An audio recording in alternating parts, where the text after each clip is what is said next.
If your baby struggles to crawl or only reaches with one hand or just seems like they're a little bit uncoordinated, this video is for you. I'm going to help you to understand why crossing midline is important and some simple exercises that you can do in your home that are going to help your baby to do just that, cross midline. If you're new to the channel, my name is Charek Gordon. I've been a pediatric physical therapist for over 25 years, and I show parents just like you how to use simple touch and movement to help your baby catch up and move ahead. Today, we're talking about crossing midline.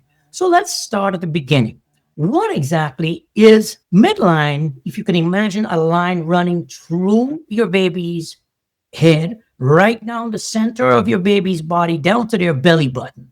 Imagine there's a line coming down there. And now whenever your baby does a movement, does an activity, or reaches for something, that your baby crosses this imaginary line, like babies reaching to grab a toy from the opposite side of their body. And so that movement, it does something really amazing.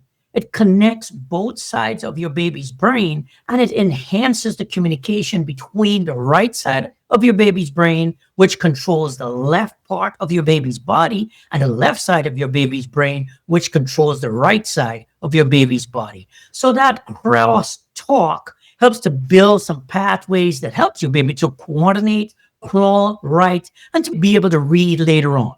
This is one of those quiet little milestones that most parents never really hear about, but it's happening behind every strong, balanced movement that your baby makes. So let's talk a little bit about why this movement matters. When your baby crosses midline easily, it means that both sides of the brain, the left and the right, are working in sync with each other, and they're working well. This teamwork is what allows your baby to stabilize one side of their body. For instance, your baby is crawling, stabilized with one hand, reaching forward with the other hand. And that is kind of the secret behind crawling, rolling, and even hand-eye coordinations. Babies who struggle to cross midline, you'll often see the baby only using one hand. A lot of times they will favor one hand. They'll use the same hand to reach for a toy, and they won't pass objects from one hand to the next. In addition, you might find that they will turn their whole body to get a toy on their left side rather than reaching across into the left side of their body, or vice versa.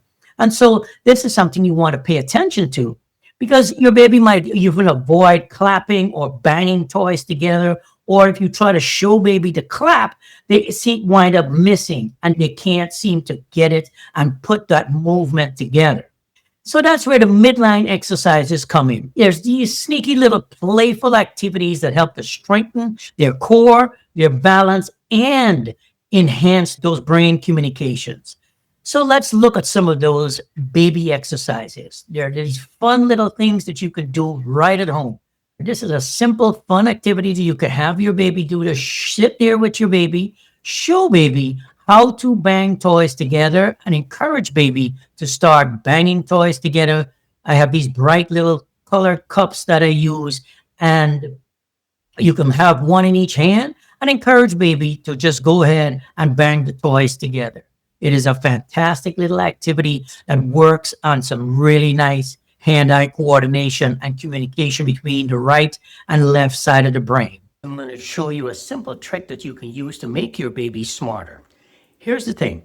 Your right side of your baby's brain controls the left side of your baby's body, and vice versa. So if you put your baby to lay flat on your baby's back and take baby's right hand and baby's left leg and just touch them together, you're actually building the connections between the right and left side of your baby's brain. What you want to do is also switch to the other side and touch the right foot to baby's left hand. Again, you're crossing midline, and you're enhancing the communication that goes on between the right and left side of your baby's brain. You can start this super early when your baby is first born and you first come home from the hospital, and continue to do this crossing midline activity every time you're doing a diaper change, or every time you're doing something else with your baby, playing with your baby on the ground. Here is another one that you can do for your baby, and this is having your baby lying on their back and reaching across their body with one hand,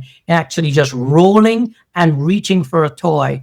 I like to do a lot of play in sideline where I'll have a baby in sideline and have a baby reaching across their body to get a toy just out of reach. This is a fantastic activity to do with your baby, especially if your baby has low muscle tone, your baby is not able to sit up and do activities in setting.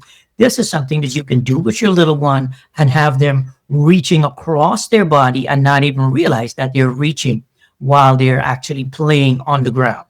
I like this activity because it is low impact and it's one of those activities that I use to actually teach baby how to do some rolling. You want to make sure that you do this activity to both sides and have baby reaching with the right hand, and